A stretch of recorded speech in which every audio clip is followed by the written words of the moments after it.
என்னோட இந்த பழக்கத்தினால என் நண்பர்கள் எல்லாம் என் கூட வரமாட்டாங்க, யாருமே வரமாட்டாங்க அப்படின்னு சொல்லி விஷால் அவர் என்ன சொல்லியிருக்காருன்னு தெரியுமா? சிவகுமார் அவர் பேசின ஒரு சில விஷயத்துக்கு ரியாஸ் கான் அவங்களுடைய மனைவி ஒரு பதிலடியை கொடுத்திருக்காங்க. புற்றுநோயோட டப்பிங் பேசி முடிச்சிருக்காரு பிரபலமான கலைஞர். சமீபத்துல எஸ்பிபி அவங்களுடைய குரல் பொருந்தவே இல்லை அப்படின்னு ஒரு விமர்சனம் வந்திருக்கு. வாங்க என்ன ஆச்சுங்கிறத இந்த வீடியோல பார்த்து தெரிஞ்சுக்கலாம். நடிகர் விஷால் அவர் சமீபத்துல நிறைய இடங்கள்ல பேசிட்டு இருக்காரு, எல்லாருக்கும் தெரியும். சமீபத்துல கூட சீக்கிரமா பத்திரிகையோட வருவேன் அப்படின்னு விஷால் அவர் சொன்னதை பார்த்து எல்லாருமே அவருக்கு திருமணமும் நினைச்சிட்டாங்க. ஆனா நடிகர் சங்கம் கட்டிட இதோட வேலைகள் எல்லாம் முடிய போகுது, சீக்கிரமா அதோட வேலையெல்லாம் முடிஞ்சதுக்கு அப்புறம் பத்திரிகை கொடுப்ப எல்லாருக்கும் அப்படிங்கிற மாதிரி அவர் சொல்லியிருந்தாரு. விஷால் அவருக்கு பெண் பாக்குறாங்க, அவருக்கு திருமணமா அப்படிங்கிற கேள்வி எல்லாம் கூட எல்லாருமே கேட்டுக்கிட்டு இருக்காங்க. அந்த வகையில விஷால் அவர் சமீபத்துல பேசும்போது ஒரு நல்ல பழக்கத்தை பத்தி ஷேர் பண்ணியிருக்காரு. அதுல அவர் என்ன சொன்னார்னா, நான் பீச் ஓரங்களுக்கு சென்று அங்க படுத்து தூங்குறவங்க கிட்ட அவங்களோட கஷ்டத்தை கேட்டு என்ன மாதிரி இருக்கிறாங்கன்னு தெரிஞ்சுப்பேன். அது மட்டும் இல்லாம யாராச்சும் கஷ்டப்படுறவங்களை பார்த்தா என்கிட்ட எவ்வளவு இருக்கோ அதையெல்லாம் அவங்க கிட்ட கொடுத்துருவேன். என் கூட ஏதாச்சும் நண்பர்கள் இருந்தாலும் அவங்க கிட்ட இருந்து வாங்கி கொடுத்துருவேன் அப்படிங்கிற மாதிரி அவர் இந்த விஷயங்கள் எல்லாம் சொல்லியிருந்தாரு.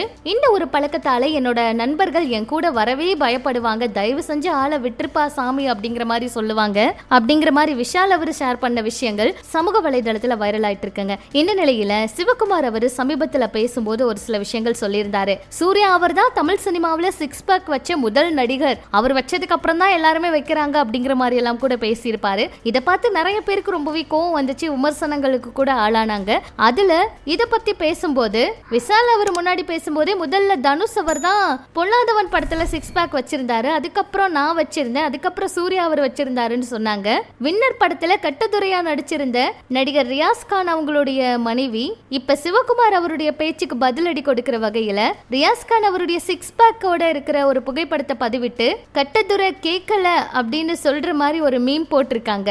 இதெல்லாம் பார்த்த ரசிகர்கள் சிவகுமார் சாருக்கு நிறைய பதிலடியா கொடுத்துட்டு இருக்காங்க. எல்லாருமே அவர் தெரியாதனமா பேசிட்டாரு, அதுக்காக இப்படி மீம்ஸ் எல்லாம் போட்டா கலாய்க்கிறது அப்படின்னு கூட கேட்டுட்டு இருக்காங்க. இப்படி இது ஒரு பக்கம் இருக்க, இவர் தாங்க உண்மையான கலைஞர் அப்படின்னு சொல்லி ஒரு புகைப்படம் வெளியாகி இருக்கு. அதாவது புற்றுநோயால அவதிப்பட்டு வர பிரபல குணச்சித்திர நடிகர் சூப்பர் குட் சுப்ரமணி அவரு நடிச்ச கமாண்டாவின் லவ் ஸ்டோரி அப்படிங்கிற ஒரு படத்துல டப்பிங் வேலைகள்லாம் போயிட்டு இருக்கு. அதை கேள்விப்பட்டு அவரே நானே டப்பிங் பேசுறேன் அப்படிங்கிற மாதிரி உடல்நிலை மோசமா இருந்த நிலையிலும் டப்பிங் பேசி முடிச்சிருக்காரு. இதை பார்த்து எல்லாருமே ரொம்பவே பாராட்டிக்கிட்டு இருக்காங்க. இப்படி இது ஒரு பக்கம் இருக்க, எஸ்பிபி அவங்களுடைய குரல் இப்ப நிறைய பேரோட செல்போன்ல எஸ்பிபி அவருடைய பாடல் தான் ரிங் டோனா இருக்கு. சொல்ல போனா ரொம்ப வருஷமாவே இந்தியாவோட முன்னணி பின்னணி பாடகரா இருந்தாரு. வெறும் 12 மணி நேரத்துல 21 பாடல்களை பாடி சாதனை பண்ணியிருக்காரு. அப்படி அவர் தன்னோட குரலை மாற்றி பாடும்போது இந்த நடிகர்களுக்கெல்லாம் ரொம்ப சிரமப்பட்டிருக்காராம். ஆரம்பத்துல பாத்தீங்கன்னா தெலுங்குல சிரஞ்சீவி, பாலகிருஷ்ணா அவங்களுக்கும் வெங்கடேஷ் அவங்களுக்கும் பாடும்போது ரொம்ப சிக்கலே இல்லையா.